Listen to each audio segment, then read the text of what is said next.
માં તો થેપલા ખુલે ને કોકના વડા ખુલે ને કોકની ચા ખુલે ને કોકની પાસે દહીં હોય ને બધા મળીને જમે. હવે પ્લેનમાં બાજુમાં બેઠેલો માણસ ખાય ને એ પણ તમારી સામે જોતો નથી. આપણે કોઈને કેમ છો નથી પૂછી શકતા અજાણ્યા માણસ. અને કદાચ કોઈ તમને દાખલા તરીકે મને કોઈ એરપોર્ટ પર ઓળખી જાય ને એમ પૂછે કે મેં તમને ક્યાંક જોયા છે, તો તરત આપણો ઈગો વચ્ચે આવે કે જોઈ હશે, મે બી, આઈ ડોન્ટ નો. હા, હું કાજલ છું, તમે મારો વિડીયો જોયો હશે, આવું કહેતા આપણો ઈગો આપણને રોકે છે.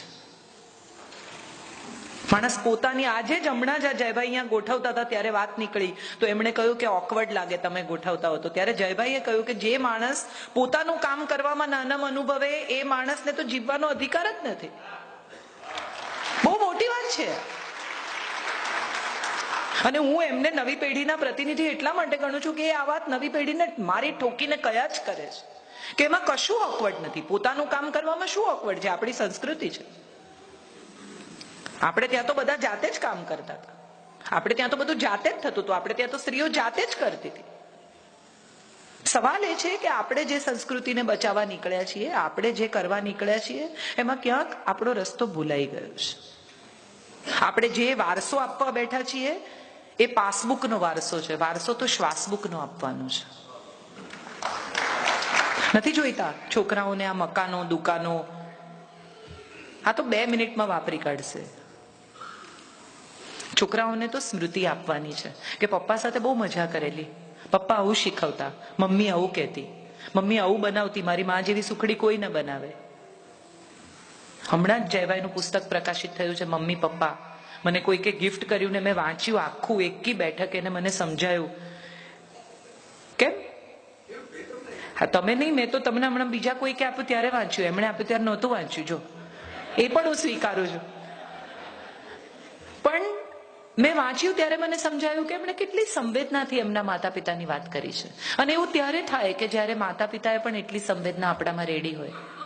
આપણે આપણા સંતાનોને સ્મૃતિ આપતા નથી, સમય આપતા નથી, સંપત્તિ આપીએ છીએ. અમને નથી મળ્યું એ બધું એને આપો, 50,000નો મોબાઈલ આપો, ₹1,00,000નો મોબાઈલ આપો. પણ એ ₹1,00,000નો મોબાઈલ ખોવાઈ જશે તો ₹1,00,000 જશે, એનાથી વધારે કનેક્શન તૂટી જશે. બેટા, તું જ્યાં હોઈશ ત્યાં હું તારા સુધી નહીં પહોંચી શકું, હું અકળાઈ જઈશ. એ અગત્યનું છે. ₹1,00,000નો મોબાઈલ તમે એને આપો કે ના આપો, એનાથી જિંદગીમાં ફેર જ નથી પડતો. એ આંખ નીચે ને એને એના પિતાનો હસતો ચહેરો દેખાય, એ હું માનું છું વારસો છે. મંદિર જાય કે ન જાય એનાથી તમારો ધર્મ નહીં સચવાય. પણ જો ઘરે કોઈ ભૂખ્યો માણસ આવ્યો હોય બહારગામથી અને તમારો દીકરો આગ્રહ કરીને એને જમાડી દે ને, તો એમ માનજો કે તમારો ધર્મ સચવાઈ ગયો. એ જમવા બેઠો હોય, ઘરમાં 4 જ રોટલી હોય અને મહેમાન અચાનક જોડાઈને એમ કે ના ના, મને તો ભૂખ જ નથી, 2 તમે લઈ લો, આપણે પછી કઈ બીજું ખાશું, અને સેવના ડબ્બા ખોલે ને, તો માનજો કે તમારો ધર્મ સચવાઈ ગયો. આ શીખવજો. મંદિર જશે કે નહીં જાય, દીવો કરે કે નહીં કરે, શ્લોક બોલશે કે નહીં બોલે, એનાથી કદાચ કોઈ સંસ્કૃતિને કોઈ ફેર નહીં પડે. પણ જો માણસ બનવાનો વારસો આપી જઈશું ને આપણા સંતાનોને, તો હું માનું છું આ ધરતી પર બહુ શાંતિ, બહુ અમન, બહુ સ્નેહ સચવાઈ રહેશે. શક્ય છે એની પાસે એકાદ મકાન ઓછું હશે, શક્ય છે એની પાસે થોડું બેંક બેલેન્સ ઓછું હશે, પણ એ તો એ મેળવી લેશે.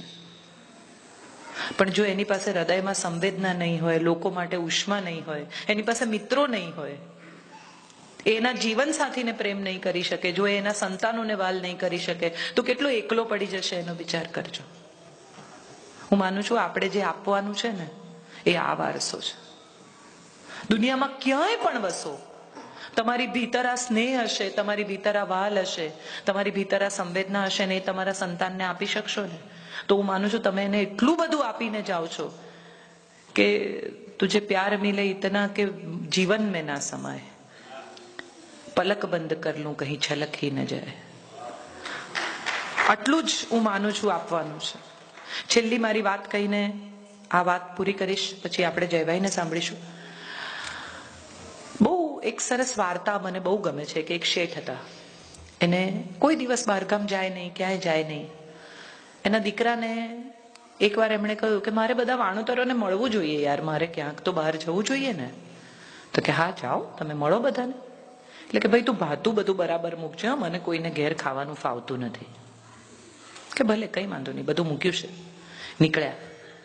પહેલા ગામમાં પહોંચ્યા અને ત્યાં બધા લોકો ટોળે વળે, શેઠ સાહેબ આવ્યા, શેઠ સાહેબ આવ્યા, મારે ઘેર નાસ્તો કરજો, મારે ઘેર જમજો, મારે ઘેર આમ કરજો. એટલે શેઠે જોયું કે ના ના હું તો લાવે છું. એમણે જોયું તો અંદર કોઈ ડબ્બો નહીં, કશું નહીં. અરે બાપરે! એટલે તો ગયા, કોકને ત્યાં નાસ્તો કર્યો, કોકને ત્યાં જમ્યા, વળી આગળ ગયા. જે ગામમાં જાય ત્યાં લોકો ટોળે વળી જાય અને એમને ખવડાવે ને પીવડાવે ને આ કરે ને માન આપે ને. ફરીને શેઠ 8, 10, 15 દિવસે ઘેર આવ્યા અને દીકરા પર તૂટી પડ્યા કે તને શરમ ના આવી? તે તો કીધું મેં બધું ભાતું મૂક્યું છે, મેં બધું આમ કર્યું છે, અને કશું નહોતું અંદર. એટલે એનો દીકરો હસ્યો ને એણે કહ્યું કે આ જેટલા લોકોએ તમને ખવડાવ્યું ને એ તમારું ભાતું છે. અહીંયા જેટલા લોકો આવ્યા ને આપણને મળવા, પૈસા લેવા, પૈસા આપવા, એ કોઈ દિવસ જમ્યા વગર ગયા નથી. અને માટે એ લોકોએ તમને ખવડાવ્યું. ભાતું ડબ્બામાં નથી હોતું, ભાતું હૃદયમાં આવે છે. આપણે આપણા સંતાનોને જો હૃદયમાં ભાથું બાંધી આપીશું ને તો ડબ્બા ખાલી હશે તો બહુ ફેર નહીં પડે. સંસ્કૃતિની જાળવણી કરવા માટે કોઈ પણ પ્રકારની જ્ઞાતિ, જાતિ, રિવાજ, કર્મકાંડની જરૂર નથી. આપણી મુખ્ય સંસ્કૃતિ વૈશ્વ માનવની છે. આપણી મુખ્ય સંસ્કૃતિ વ્યક્તિત્વની છે. આપણી મુખ્ય સંસ્કૃતિ પ્રેમની છે. આપણી મુખ્ય સંસ્કૃતિ સ્નેહની છે, સન્માનની છે. અને એટલું જો જાળવી શકીએ ને તો વિશ્વમાં તમે જ્યાં વસતા હશો ત્યાં તમે ગુજરાતી જ છો, તમે ભારતીય જ છો અને તમે સૌથી ઉત્તમ જ છો. આનાથી બેટર જગતમાં કોઈ જાતિ જન્મી નથી ને જન્મવાની નથી.